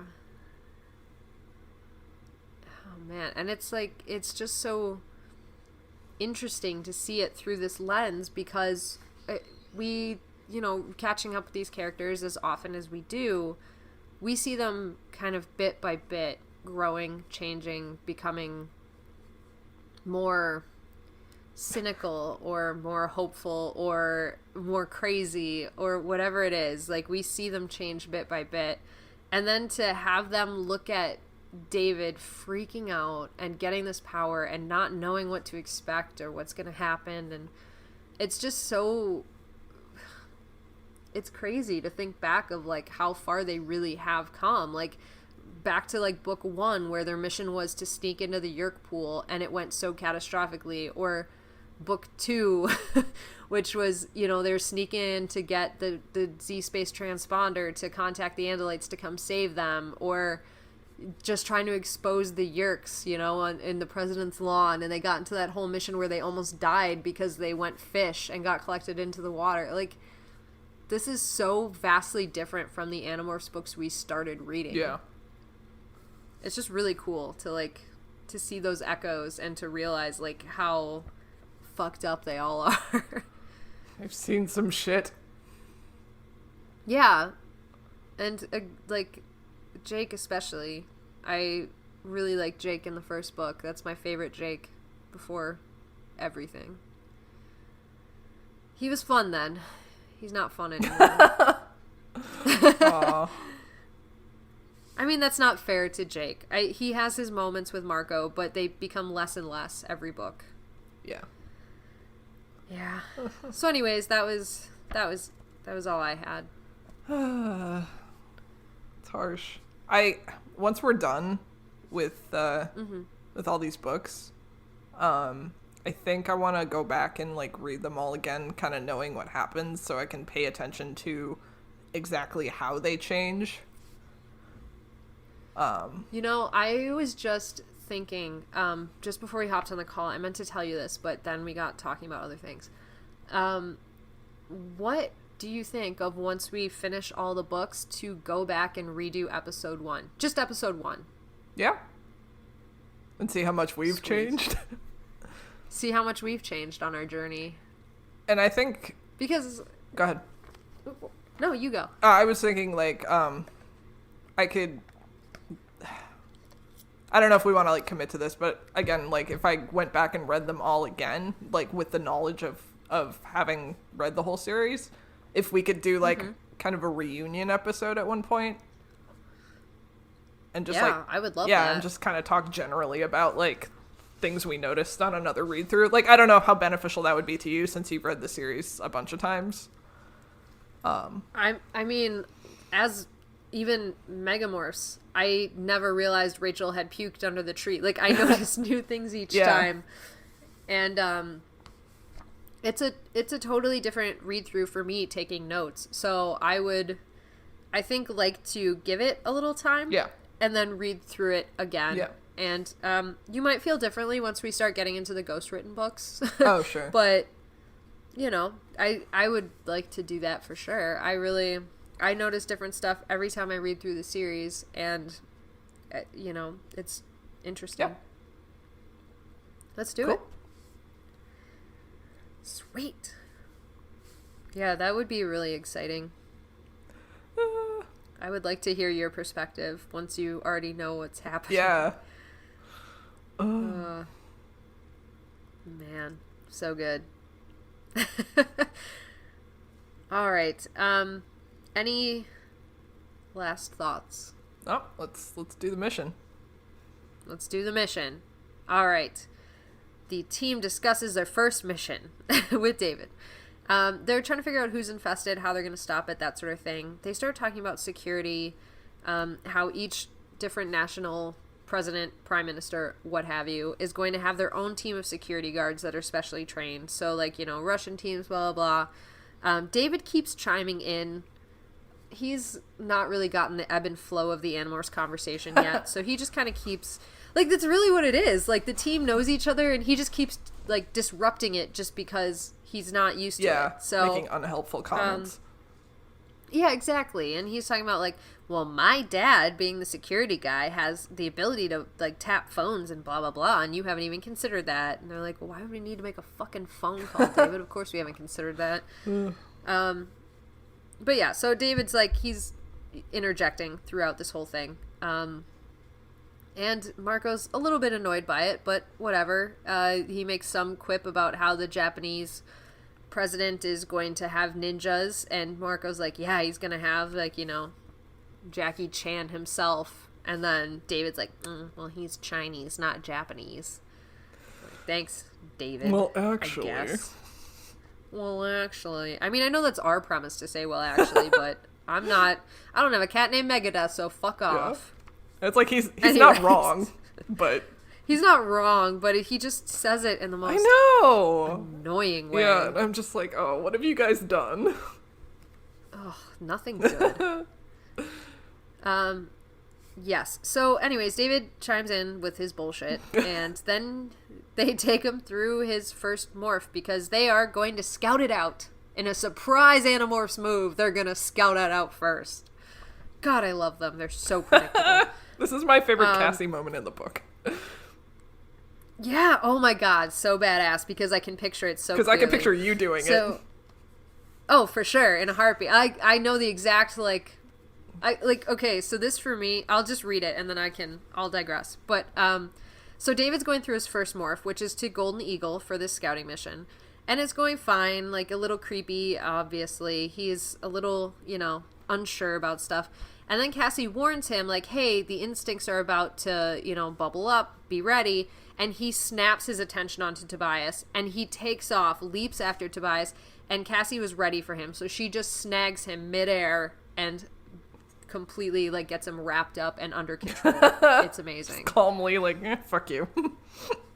Yeah, it's one of those things that, like, it, like, I just reacted so viscerally to it because I could feel that, like, look for it, grab the feet, control the bird. Like, I knew every movement. Like, it's just inherent. And I'm like, yeah, girl, get it. Like, I just got really excited for Cassie because those midair grabs are just, like, they're so cool. They're so cool to do.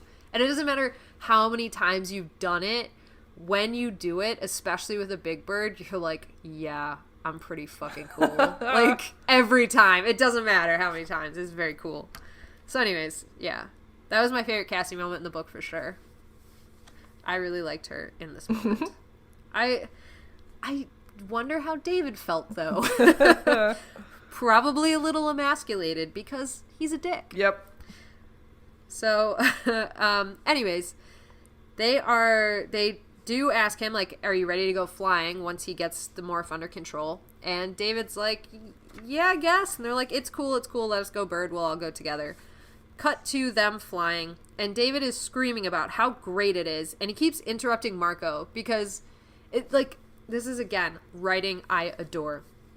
Every mission, when Marco gets quiet and we're in his perspective, we get the full A, B, C, D point rundown of what he's thinking, what it's going to be. And David is literally interrupting his thoughts in the most annoying way. And it's excellent. Yeah. It is just excellent writing. I love it so much. And Marco he keeps reminding himself, like, don't get annoyed. Flying is great. This is his first time. And then Marco even gets a little bit emotional about watching him flying for the first time. And he compares it to, like, when you get sworn in for citizenship. Like, how before you were from this foreign place in this different thing, and then you say the words, you, like, swear your loyalty, and you're an American. And he says you're American, just as much American as anyone else. Which is maybe not true. But I shouldn't say that. Definitely cutting that out. Like, for sure. But, yeah. Anyways, he's, like, you know, comparing it to citizenship, blah, blah, blah, first time. But the spell is broken quite quickly because David very soon yells, I'm doing it, and goes into this midair dive after a crow that wasn't paying attention and just murders it midair and then lets it go tumbling to the ground. And fuck you. Exactly. And in this moment, fuck you. And then, like, they're like, what did you just do? And he's like, oh, I lost control of the morph. I'm so sorry. No. No. He yelled, I'm doing it. He yelled, I'm doing it. And then this part made me sick to my stomach. Cassie comforts him. Oh my god, me too. I felt greasy in my stomach. Like, I was so disgusted by it. Oh my god, I hated it so much. I wish she hadn't, like... Here's the thing. I love K.A. Applegate, but here is the thing I would have made as a writer. That, for me, would have been the point where Cassie goes, oh shit, maybe we fucked up. And then Cassie starts to doubt him. Because, like nowhere in the point in these books have the Animorphs really lost control of a morph after they had morphed it and gotten the initial rush of emotion. Like, you don't just lose control mid-morph. Like, once the instincts kick in and you get that initial rush, like, you're good. Like, so far, we've experienced that. And that's been pretty solid for all characters. Like, yeah, absolutely. Like, and when you lean into the morph, like, that's a choice you make, kind of. Like, maybe... Right. Oh, yeah. Like, maybe the closest person is Rachel, but she always is like, okay, I'm having a bad time, I'm gonna lean into the morph and just, like, let the grizzly bear take over. But, like, you don't fucking... Like, if everything's fine and you don't need to do that, you don't do that. So I think I would have written that at this point Cassie starts to realize that maybe he's a bad guy. Anyway, that's just my opinion. Can I sow some seeds of doubt for you? And this is mostly because it's trying to remember as well that it's a trilogy that we're reading right now. So, like, as we know, Kay Applegate likes to kind of trick us at first and then reveal at the end. And normally it's just done in the single book format, but we do have 3. Not guaranteeing you anything. I'm just saying it's something to keep in mind while reading. But very soon after this, Cassie kind of does something that is very in character for her, I think, but Marco has never seen it before. And I wonder if she does start to doubt him here, but because we're in Marco's perspective, he's going, she's the tree-hugging lunatic that trusts every yerk that walks through the front door. She's comforting him right now. That's all we get in the scene. And it could be that Cassie still believes it, because we don't ever visit Cassie's perspective in these 3 books, because we have Marco this one, then it's Jake next, and then it's Rachel. So we don't get Cassie's first hand in these books. It would be very interesting to see what she was thinking, and I wonder just personally if she already has a very clear, because she's better at reading emotions than anyone else, and she's better at knowing. Like she's got a handle. on it. She's better at knowing the morphs. Yeah, absolutely. She knows, and like that might, she might be like, well, I'm better at handling it, but yeah, it would be really interesting to see what she was thinking in this moment. Yeah, so are you saying that you think that maybe she did go, oh shit, he's a murderer, but pretended to comfort him? I think she's legitimately comforting him, trying to see the best in people. Right. But that in the back of her mind, she might be going, this doesn't feel right. Okay. I like that. That's just what I think. I like that. Without any support. And I hope, because it's a Jake book next, and Jake has a higher opinion of Cassie than Marco does, like, I hope that more of that comes through. Because I would hate to think that Cassie, who has, mentioned a couple times that she prefers animals over people, that Cassie would not just be like, oh, he killed a crow. Oh, well, that sucks, but he's just a poor kid who's trying to figure shit out. Like, I don't want to believe that that's what she was actually thinking. Because that hurts me. Yeah, I wouldn't believe that. I don't want to believe that at all. Like, it's not right. It just doesn't feel right for her. Yeah. Oh, man. Anyway, that was a painful moment for me in this book. I was like, no. That was a very, it was super, like I said, like it felt greasy with how disgusting it was. Like, it was just not good. Fuck David. I hate him. Yeah. So, oh, and then this is all interrupted. Everybody, kind of, Marco with his doubts about him, Cassie comforting him. It's all interrupted by the president's helicopters, which Tobias knows as Marine One, and shares this knowledge, and Rachel is completely in awe of his weird collection of knowledge. They're watching these helicopters come in, and then they spot, hovering above one of the helicopters, signs of Yerk stealth tech. They see, like, a disruption in thermals, basically. And they're like, oh no, the Yerks are making a bid to grab the president right now. They decide they have to go in. So everybody starts racing towards the ship and the helicopter, and they see the bottom hatch open, like in this rectangle in the sky. They see that the helicopter's blades are being stopped. Axe tells them they've probably stunned the people inside, so they're not moving. And then they're like, Tobias goes, well, they can't just take this helicopter. Like, the one that's following them will notice this service or duplicate helicopter, however. Decoy helicopter. Thank you. Those are the words I'm looking for. The decoy helicopter will notice if the first one just disappears. And then, as he says that, a hologram appears in place, and they suck up that helicopter into the ship. Whee! Everybody's racing towards it to get in. Jake, David, Cassie, and Axe all get in. Marco just scrapes by, like, basically about to get crushed. He was pretty pleased that he made it in, and then he was like, oh, why am I pleased about this? This is terrible. Yeah. So Rachel and Tobias are left outside. Poor Rachel. Poor Rachel. She's so pissed about this. She keeps missing out on missions, I feel like. She does. Like, anytime they're like, I don't know if Rampage would help in this situation, they're like, she got stuck. Yeah, she's unconscious. She's unconscious. And then Marco carries her out while she's like, hey, let me at him.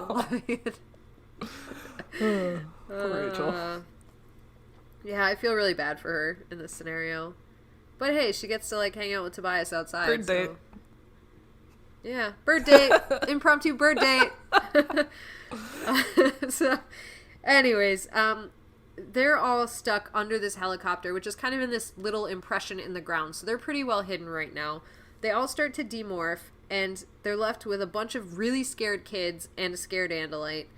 And they're watching all these Hork-Bajir and stuff walk around this helicopter. Like, they can see all their feet through a little gap between, like, the helicopter and the floor. And they're like, all right, we need a distraction. And there's this very interesting moment where Jake says to Axe, go create a distraction. We need to morph and get out of here. And Marco says something like, you know, Axe must have resented him in that moment because he's like, hey, go get yourselves killed so we can get out here. And, like, what Axe must have thought. But Axe, being Elfangor's brother, is a fantastic warrior that should tell you everything you need to know. And he just said, okay, I think that sounds like a good idea. And goes. Like, that's incredible. Especially coming from Marco. That's an incredible moment. Like, I love it. I love it so much. So Axe goes, and there's no room for battle morphs under here, so they decide to go roach and sneak. And Marco repeatedly tells David, close your eyes. Close your eyes when you morph. Close them. And he doesn't listen. And as they shrink, he's okay. As they start to get wings, he's okay. And then the legs start popping out of their chests, and he starts screaming. And there's Hork-Bajir everywhere, and one of them says, be quiet, and they all freeze and get quiet. And if he had stopped screaming now, it would have been okay. But David kept screaming. God. I hate him. I hate him. Part of me is like, okay, well, you know, he's not used to this, and he's new. But the other part of me is like, no. He's a very bad choice for this. He's the worst. In this moment especially. Like, and it's one thing where, like, scream and then realize where you are. Yeah. Like, read the room, David. Down. Yeah. And this is where Cassie steps in, and Marco is shocked by this. But Cassie plays David off against Marco, and he says, David, get a hold of yourself. Marco, when he first did this, he didn't scream for this long. What are you doing? Marco was scared, sure, but then he got it together. You need to get it together. And it works. I was like, what? Yeah. And Marco goes, I've never seen this manipulative side of her before. And so, like, I almost felt like there wasn't enough lead up for me to buy this necessarily, because, like, I didn't think of David and Marco as kind of competing with each other until this point. Yeah. But, you know, that aside, I was like, whoa. Damn.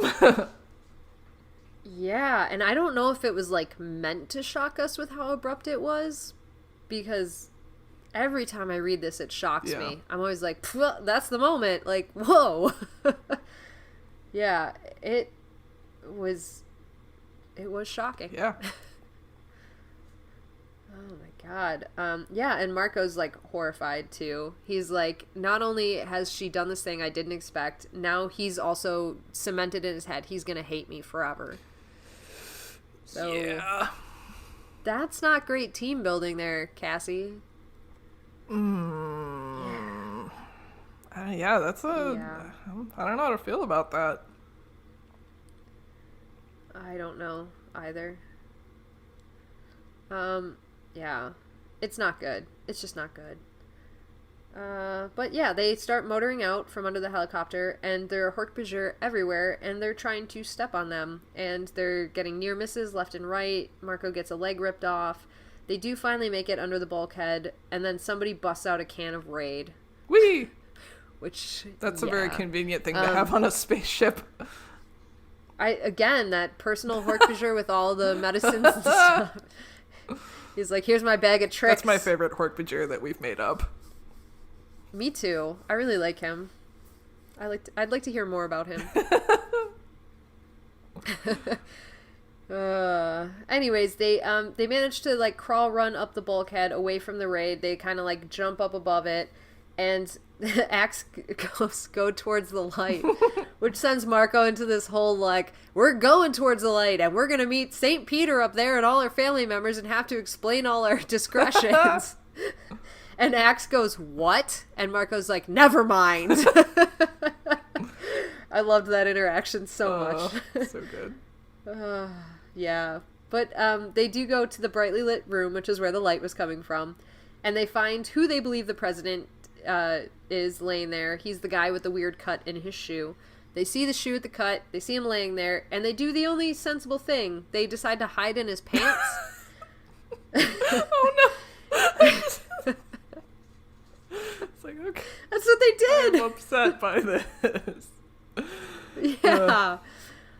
But then they hear Visor 3 coming, and Visor 3 is, of course, just screaming in open thought speak. You know, there's insects, andalites, not andalites, doesn't matter. I just need to get this done. Let me acquire the president. And that's when they realize that, like, Visor 3 wants to acquire the president because he doesn't trust any Yeerk into that position of power. He's like, I want to be the president, but I am an andalite, and I'm torn, so I'm going to just morph him. They're like, okay. So, he decides that he's just gonna morph the president, I guess. And when the kids find out, like, hey, he's not infesting him, he's just gonna acquire him and then put him back in the helicopter, we gotta bail. So they bail, they get back towards the helicopter, and they think that that seems like a good plan until the floor starts opening up and they all go tumbling out into the sky as cockroaches, and that is the end of this book. To be continued! To be continued. Wow. Yeah, how was that? I hate David. He's just that dickwad kid. He's just such an asshat. I hate that kid. God. Like, we all know that kid, and I hate him. I had misgivings about him from the beginning, and I don't know if that was just Marco's perspective, but hell. I hate him so much. And we get to see Jake's perspective next, and Jake will be very level-headed about him, as Jake always is. So it'll be fun to see how your perspective shifts as the characters change. Oh, I hope Jake loses it on him personally. I just want some sense slapped into this idiot. So how did you feel about this book? I enjoyed reading it overall, but I hate David, and I have a prediction about what's going to happen to him, but yeah, I would like to hear it. I think he's not going to make it. But I don't know by whose hand he's not going to make it. But that's just my prediction. Give me a guess. Oh, I don't know. Like, I could see it going two ways. I could see it being like he goes dark for most of it, but then at the end he redeems himself somehow in like a self-sacrifice situation, or like Rachel has to take him out. Interesting predictions. Anyway, that's what I think. I don't think he's gonna make it. Well, don't tell me. No, oh god, no. I would not tell you, because this is a journey you have to take alone.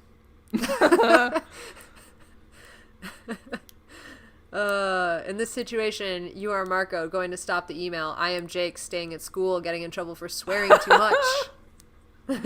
Yikes. Oh man. Yeah, I mean, obviously I'm not going to say much, but I will say that reading this book, this was the first one that I truly forgot myself in the chapters. And like, cause I read a chapter, stop, take notes, read a chapter, stop, take notes. And this was the first one that I truly read halfway through the next chapter before going, oh fuck, I have to back up and take notes. Wow. And I just forgot myself reading this one. I was drawn in. I thought it was very strong writing, very good book. I have very strong emotions about it. Oh, it's good. It's real good. I love these guys. They're good kids. They are very good kids. I mean, there were a couple moments where I felt like the characters did things that were out of character for them. But yeah, that's But overall, like, super solid book. Yeah. And I super appreciated the moment of levity with Jake when he got to cry about his little brother Tommy who just needed to pee. That was great. Don't make fun of my brother's ugly face.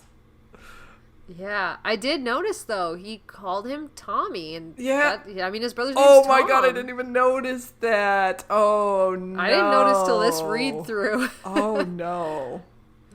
But that kind of like I read it and it kind of cut a little sad. That's very sad. Oh man, I didn't even realize that. Yeah. Oh shit. Oh man. One thing I was expecting about this book, since it is a Marco book, I thought it was going to be about his mom.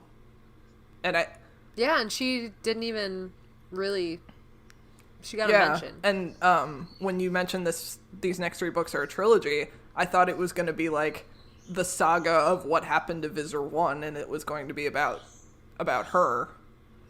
But it wasn't. It's about some douchebag named David. Mm-hmm. And there is a Visor Chronicles coming up where like we get some insight into Visors in general. So we'll get that, but yeah, no, that's not what this trilogy is about. Cool. It is not at all. This is a really interesting dynamic to bring another potential Animorph into the group and throw off the dynamic that they've been so carefully crafting for 20 books. Right?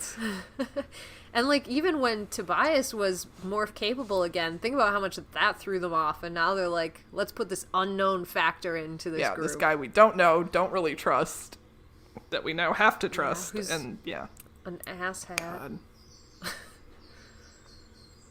Oh. But yeah, I intense. definitely think he's gonna die, because I don't think he's going to stay with the team, just based on the fact that he's not on any of the covers in the future. And I don't think he can live as a rogue Animorph, like the fact that he has the morphing ability. But I mean, I guess he could be a controller, like another controller, and that could bring in an interesting dynamic with Visor 3, having another Yeerk that's morph capable. I don't know. Oh no, I just can't wait to find out. Yup. That's why I insisted that we didn't have a 2-week gap between books 2 and 3. Gosh. Oh man. I'm really glad that we don't record with video anymore because I'm making some faces. Yeah, we only did that once. Yeah, and I did like it.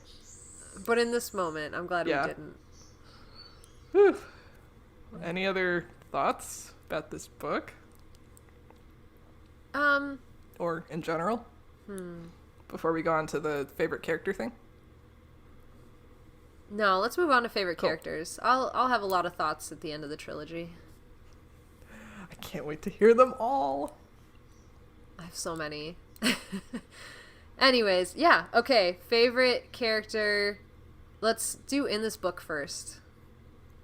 What's your star rankings for each character? Let's start with Jake. What's your star ranking for Jake in this book? I feel like Jake didn't really do much in this book. But he didn't do anything horrifically offensive. So, I guess a 4. Oh, I was going to give him a 3. Okay. Because I was going same reasons, but I was going middle of the road with that. Like, because he didn't do anything, but I just went with middle. 3.5. 3. No, I don't want to change your rating. I'm not trying to convince you. I'm just telling you. Same reasons. I just gave him I think the extra star comes in because I love Jake. Okay. Acceptable. Rachel, I really liked in this book.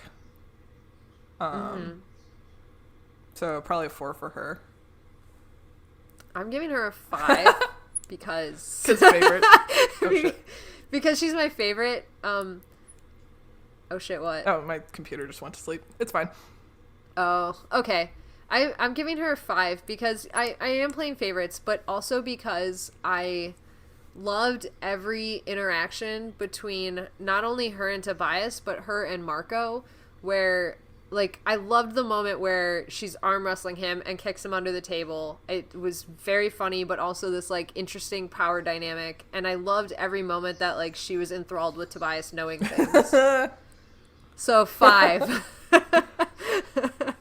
And also, she didn't go on any, like, suicide missions at all during this book. Like, she smashed a window, but she was. But I think she gets a gold star for herself for good behavior. And, like, I don't think that makes her any less of a compelling character. Oh, like, God, no. Not at all. I don't know. I like reeled-in Rachel. I like all Rachel. That's not true. I like reeled-in Rachel. I also do love, like, just mad for no reason Rachel. I don't know. I relate to it, like, on a level that I can't explain. Yeah. All right. How about Tobias next? Tobias is pretty solid in this book. I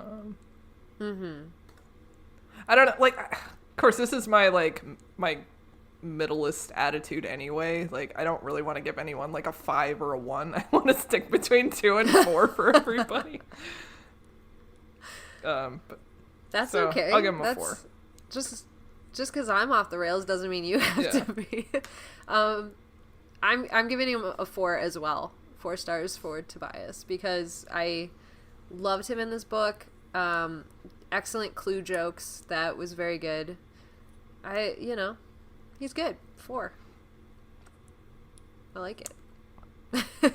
Axe. What about Axe? 5. Because he was in a lot of this book and he was a good boy for most of the book. Yeah. I give him an absolute 5 as well. And especially for him finally getting, I mean, we saw it a little bit when he made the choice in Cassie's book, but for him getting to, like, explain his thought process and take us through him just getting kind of more autonomy in these books. Yeah. So yeah, 5 for him too. Let's see, who do we have left? Cassie. I don't know. Because, like, there were a couple moments I was like, I don't like this at all. But it's also, like, at the same time, it's, like, very interesting. And it's kind of elevating her character for me in, like, a twisted way. Yeah. So I don't know. Yeah. Probably, like, a 3 in terms of, like, likability in this book. Oh. Okay. I'm giving her a 2.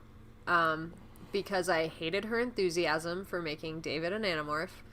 And also, I really did enjoy her manipulation moment in here as much as it surprised me and felt out of character for me. I am obviously way too much like Rachel in the fact when she shows a little ruthlessness, I am on board.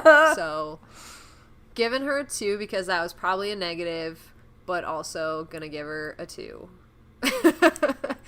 And Marco. I think I made a comment in previous Marco books that I don't really enjoy reading his books just because he tends to get really dark. But I liked him a lot in this book. This is probably one of my favorite Marco books so far. So he gets a 4 from me. All right. I was going to do the same. 4 Nice. for him. Yeah, so we're agreed on a good amount. We were pretty close. We didn't have vastly different opinions. David gets a negative 420. David gets black demerits. 5 black demerits. David is horrible. And Visor 3 also gets 1 star.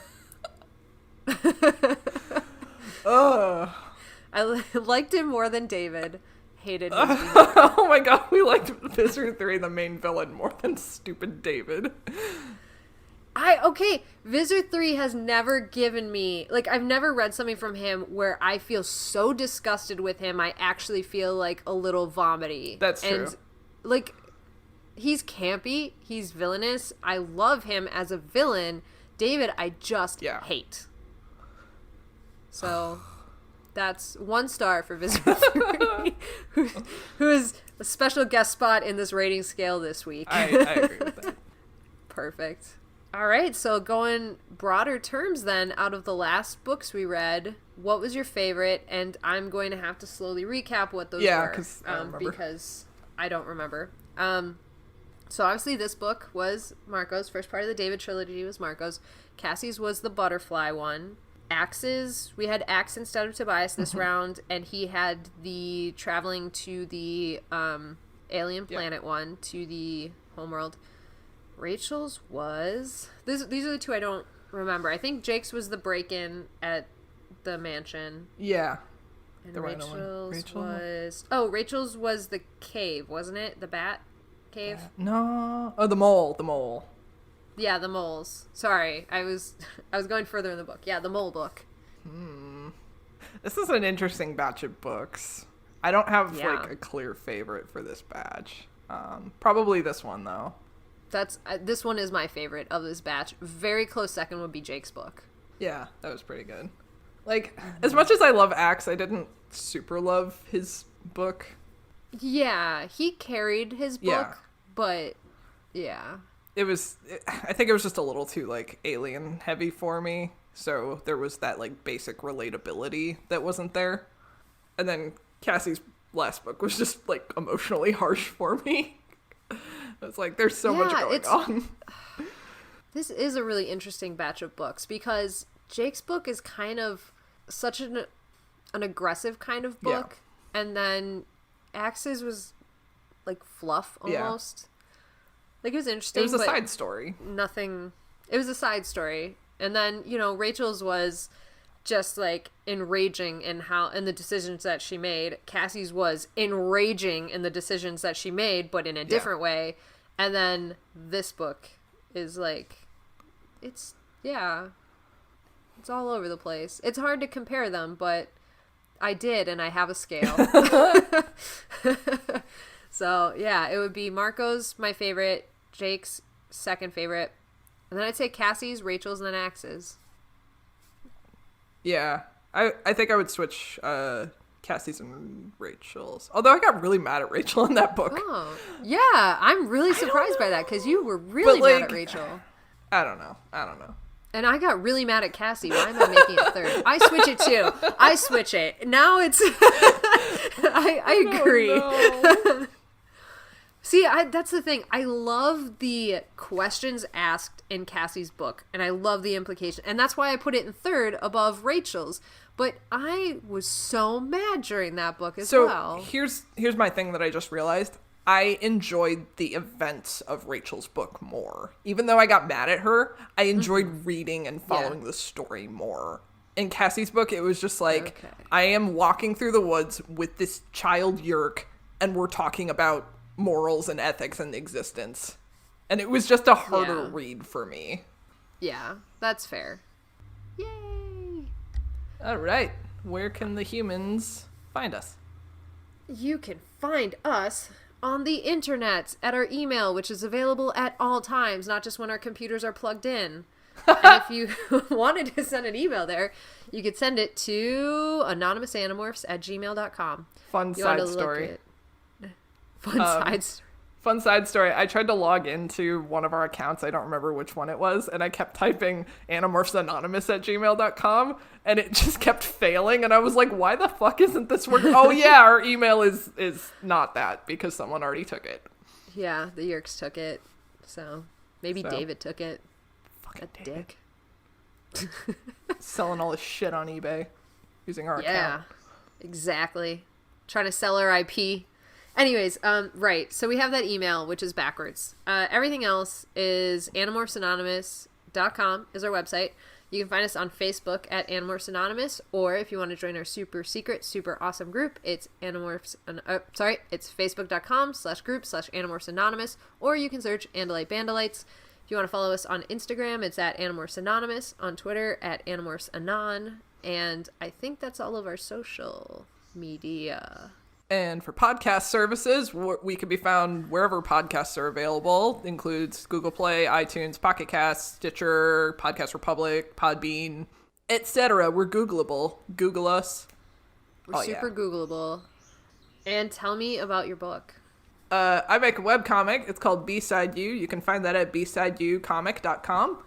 And it's about music and romance in the early 2000s. So you should check that out. And it's amazing. Thank you. All right. I guess we better get out of here before Visor 3 comes and knocks on our door, tries to get us to vote for someone. Oh, yeah. All right. See y'all next time. See you on the flip side later. Bye-bye.